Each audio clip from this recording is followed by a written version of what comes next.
after a Niner victory. Big victory. Mike, you were here last week. I was. Right? And you're here this week.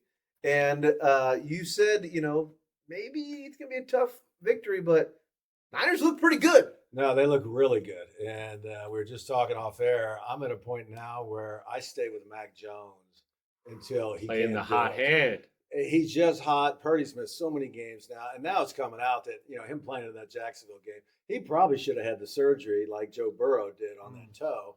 And now they're just going to let him kind of determine what he can do. But at this point, what are they, 6-2, 7-2? Yeah. 6-2 Rams against the 6-3 Niners. Yeah, that's right. Yeah. So I don't know. Mac it's amazing. It's like we talked about last week. Every time he drops back, you wonder if he's going to get hurt, if he gets hit. But the guy just keeps coming out, playing the way Shanahan wants him to. They're finally running the ball up the gut so you can use the play action. So it's Christian McCaffrey is good at football. We say it every week. Well, he's comeback really player of the year. He's good at football. Yeah. Brian Robinson finally got a little action. I was glad they gave him a couple more looks. So 34-24 win this week. We kind of, can we go 1 week where we don't have to bring up an injury? But Williams ACL, right? So another defensive lineman is out. They Peace lead and the peace. league in ACLs. Oh my gosh! I mean, so MetLife turf claims another. we talked about the MetLife turf. It looks like that's going to be another injury. So the defensive line is, if it wasn't already slim on numbers, it's getting even worse this week. So looks like hopefully Bryce Huff will be back this week. But that's good. Need him. Yeah, we need him bad. So I think, listen, it was a big win against the Giants. They needed that game, right? If they would have lost that game, I think it would have been a tough sledding the rest of the year to try to catch the Rams. But here we are. Everything's in front of us now, though. Yeah. That's So true. I think it was a great week. I think they looked pretty good. I agree with you here, Mike. I think they should ride the Mac Jones. I think he looked really good on that Thursday night game where they beat the Rams. Right. And continue with the. I will mojo. say this: the only way they can do it is if they say Brock is hurt. Yeah. You're not going to be able to bench a $50 million. Well, that doesn't start till next year. So what we're going to have here, if Mac continues to play and they get into the playoffs and do well, is a quarterback controversy, number one. So, and I had said ad nauseum, they should have let Brock play out his fifth year before they paid him. And when Brock was kind of holding out last year, I said, put him on, let him go out in free agency and see if a team claims him. No team would have claimed him. I'm sorry. So I think at that number, probably, right? At the number he and wanted. I just think it was premature. I wouldn't have paid him that much money. And now here we are. Mac Jones is the guy that Shanahan wanted. He's running the offense like he wants to. He doesn't do anything flashy either. It's just he gets the ball to the distributors, and they're playing well. So it's just amazing. Yeah, I think. Listen, Mac Jones is playing well. I think the problem maybe going forward, if we're looking at playoffs and trying to win this thing, is the defense. Right? They're playing really well, but just if guys keep dropping, we're that's just gonna be tough. depleted. Yeah, and even the guys that are out there, we're also just not creating enough splash plays. We don't create any turnovers. We don't get sacks like that.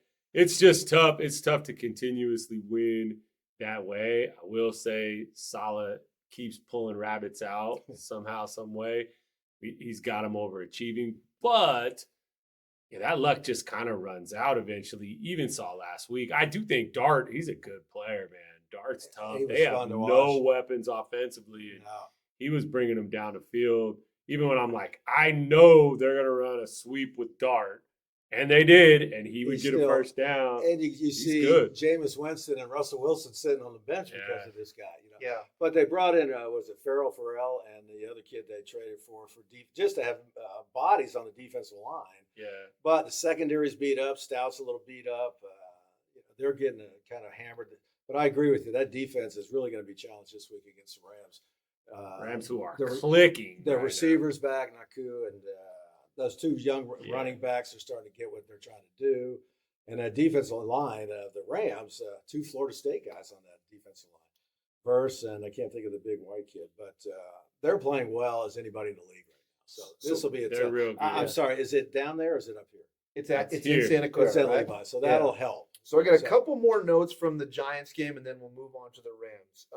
So I think Renato Green looked really good in the game. Okay, I think that was a highlight, right? I think that Jackson Dart thought it was a away game, which really helped. The Niners fans were in action. That's what right? he said. And it was loud. I think the Niners fans were there. Niners have traveled the best, especially in a New York audience. Yeah. Right. And then I think the special teams is looking really good. I mean, Piñeiro, has he missed a kick since Piñeiro has not. He missed his first extra point. Okay. I don't think he's missed a field goal. And I'm re-signing that guy too after this. 1,000%. I saw something come along about Tucker to the Niners, but it's like this kid ride it out. I agree. Right? No, they're not doing anything. He's the Mac Jones of kickers. Yeah, he's pretty much. So, I mean, listen, the Giants are depleted. I think, they're not a top of the level team, but it was good to kind of beat them up, get back home. On the road. And so we go into, Sunday afternoon in Santa Clara versus the Rams. Okay. 6-2 Rams, I said, against the 6-3 Niners. We've got some numbers here. We're going to go to you first, Mike, because we probably know what you're going to take already, even before we even ask you. But the Niners are underdogs by 4.5, and the over/under is at 49.5, close to 50. So what do you think, Mike?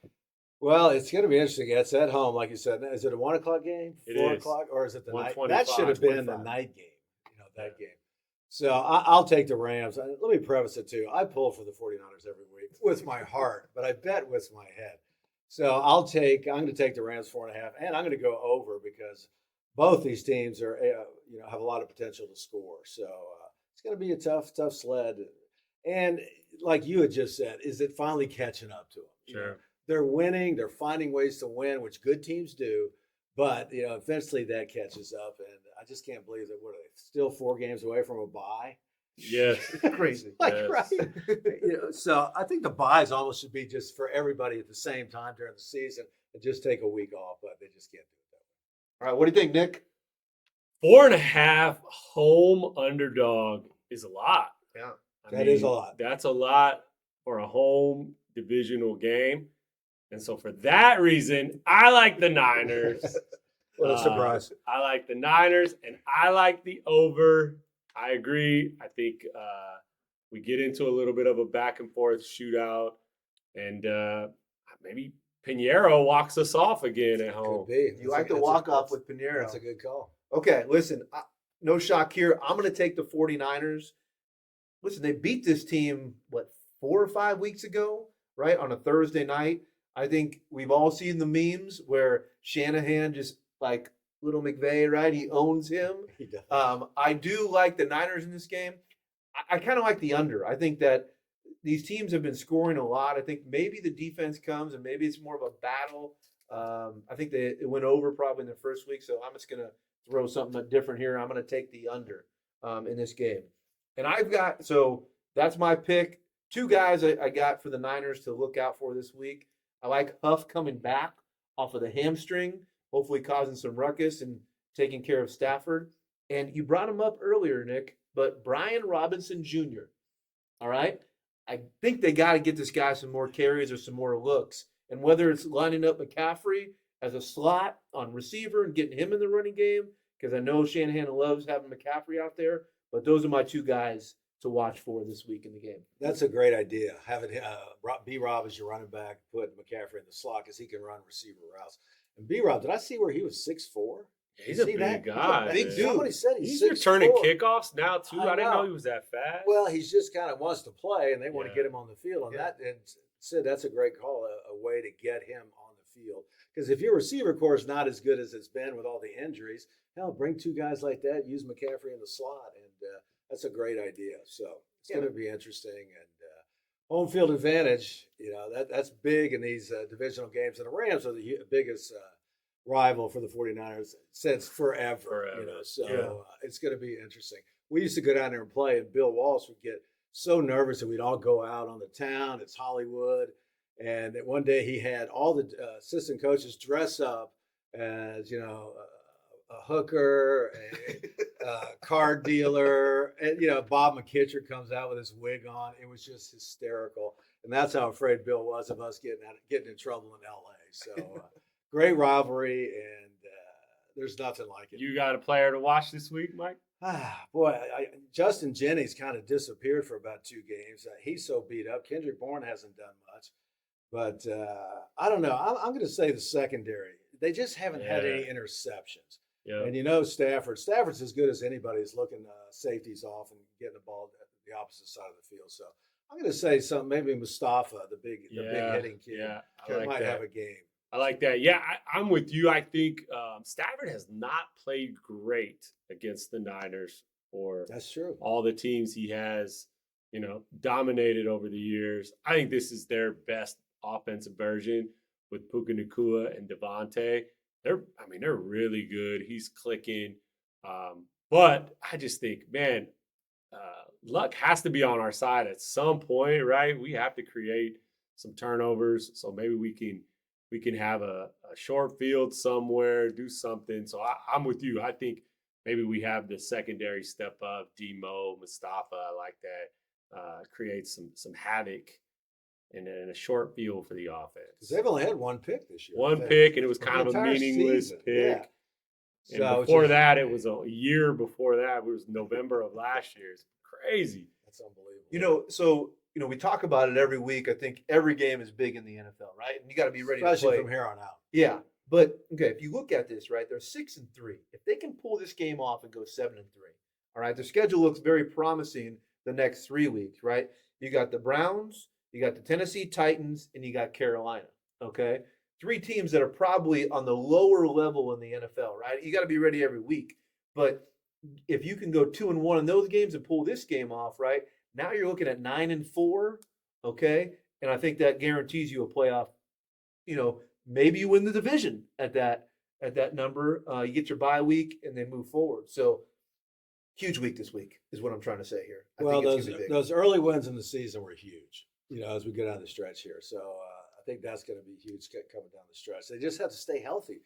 Every game they've lost somebody. Good luck. So on that point, I was surprised they weren't more active at the trade deadline. Well, that's what everybody's saying today. Why didn't they make a big trade? And they brought those 2 players, defensive ends, in a week before the trade deadline. And you wonder, do they think, well, we just don't have the team this year to go all the way. Let's not spend big money on, Hutchinson or something. A lot of those guys didn't move, though. So that does tell me that those teams were holding a pretty steep price. Right. And so I was of the belief that we have 3 4th-round picks next year. And I think the Niners were comfortable moving one or coming off of a 4th round or higher, and they weren't going to go below that. And I think a lot of these teams, you heard, the Jets traded Quinnen Williams and Sauce Gardner, but they had that pass rusher that was like for sure to be moved, and they wouldn't come off their asking, which was a 2nd-round pick. Nobody paid it. And so I think that might have been it. You saw the Eagles gave up a 3rd for Jalen Phillips, who's a free agent at the end of the year. So essentially a rental. And I just think the Niners were like, look, we're not going to give up a 3rd for a rental. And so in that logic, I can't be upset at it. I think we did want to be buyers, but just at the right price. And I think you're going to have players starting to come back here down the stretch. And they're feeling like it kind of made me wonder, though. They own that soccer team also, the 49ers. Is that starting to work into the money? I know you keep them separate, but if we do this, I can't, so take Peter to pay Paul. So, but I agree. I think they got players coming back. They feel confident. Even Brock Purdy, but it's like I said, he hadn't played in 5 or 6 weeks. The rust is going to be, rust never sleeps, as Neil Young used to say. I stay with Mac Jones until he can. Yeah.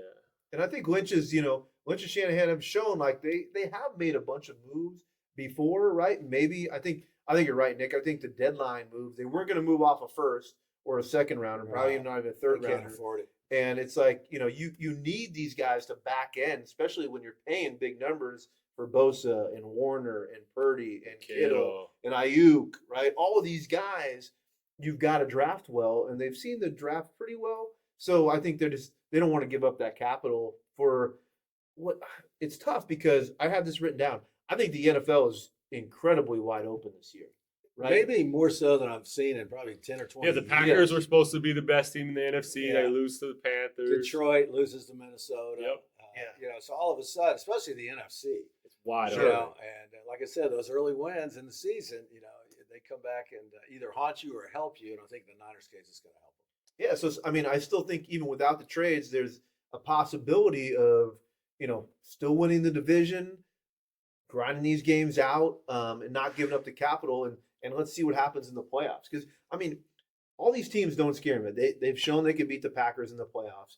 The Eagles, they're tough, right? Okay, Detroit, they've beat them before too. So it's not like we're going to see something we haven't. So I think the NFL is pretty wide open. So Well, they're third in their division right now, which is amazing. But And we got the Seattle- tiebreakers on both right, so but far. Seattle is a team too. Look out for Seattle's that down the hot. stretch. I mean, Sam Yeah. Darnold is playing as Playing well hot. as he's ever played. Got some great receivers there and great defense. So they're a team that's going to be tough to beat. I think they have them up there maybe. So. But again, like if you see them in the playoffs, they're not so dominant. I think you can get to that team. It'd be a great game. I think Seattle's playing Seattle's well. week 18 at home. Oh, good. Yeah, And that that'll might be a decide the big one. division. It might be a big one. Yeah. So anyway, I was just looking at the record. I said, "Oh my God, they're in third place." So Yeah. the Rams, Seattle are tied. So going to So- be interesting. So around the NFL, I got a couple notes here. You guys can chime in. The Colts go to 7-2. They lost this week. They were riding high, but I still think they look pretty good. Didn't they get Sauce Gardner?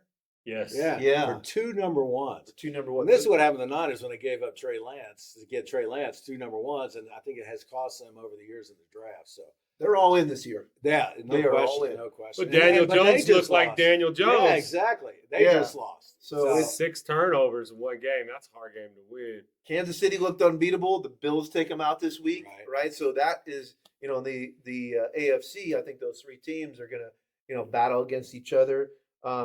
I've got here the NFL is wide open, and then so a couple big games this week: Patriots versus the Bucks, right? That'll be good. Okay, we got a 7-2 Patriots versus a 6-2 And Bucks. who'd have thought the Patriots would be 7-2 this year?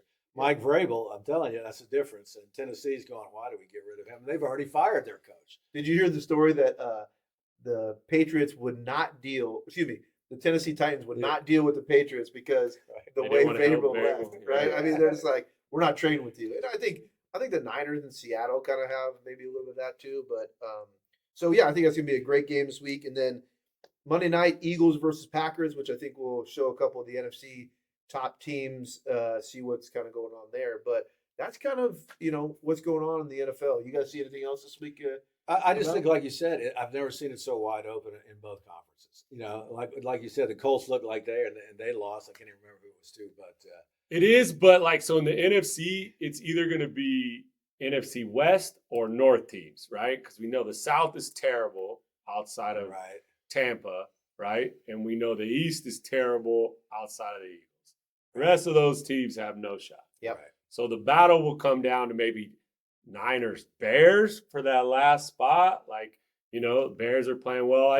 Maybe Vikings, depending on how they turn this All of around. a sudden, they look better. It's with going to McCarthy. be those two divisions fighting for all of the spots. But I think it's good for the NFL. I like the I agree. parity. I think that's what they've just really become. There's so many teams go from, playoffs to not year over year. And that's the beauty of it, is that you can turn it around quick. You got short windows. So, yeah, man, I love it. The other thing I love about the NFL is there's no load management. Oh, we're going to talk. The NBA. So we're going to bring in this Kings Warriors game that I went to last night. A high-priced affair that you went to watch who play?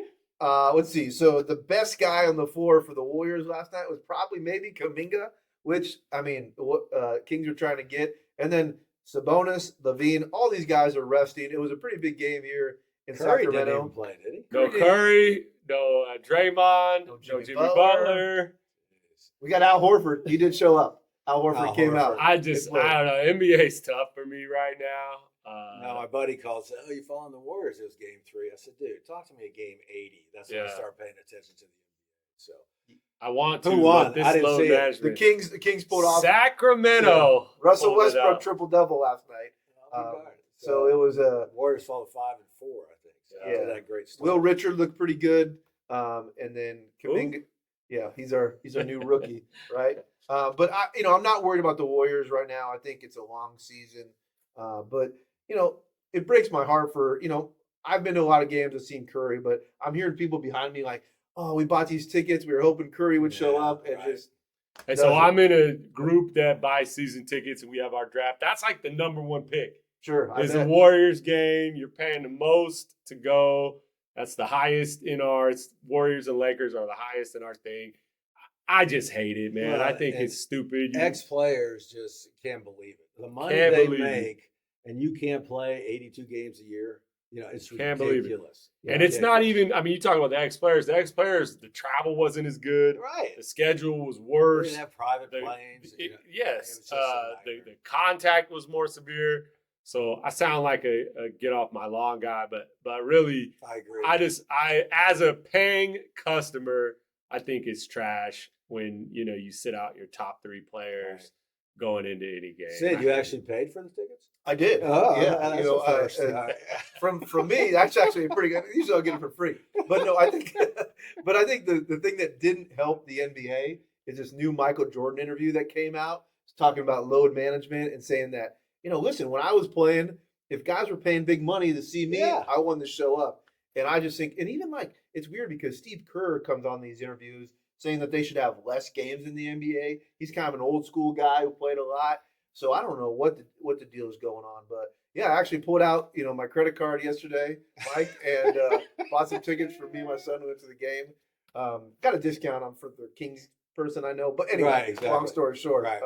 But it was still fun to go out to the game, but nobody available last night in the Kings Warriors. Well, we're glad that you made it back, Mike, and you're not load managing the podcast anymore. No.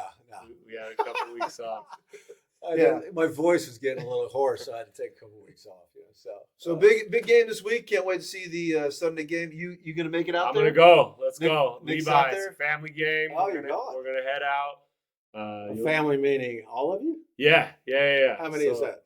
4 of us, my wife and 2 kids. Wow. We're gonna go. We're gonna meet up with the Bells, Donnie, Ed, Travis. We're all gonna be hanging out. A day trip? You just drive down? Yeah. Drive up in the morning, drive home at night. Guarantee Nancy's gonna probably make her amazing dip. There'll be some good eats for sure. Yeah, that'll be good. And the thing is too, if you see Nick out there, for all of our fans, he's always willing to sign autographs. If you really need to. If you're a friend of the show, you're a friend of mine. Right. Yeah. He only charges $20.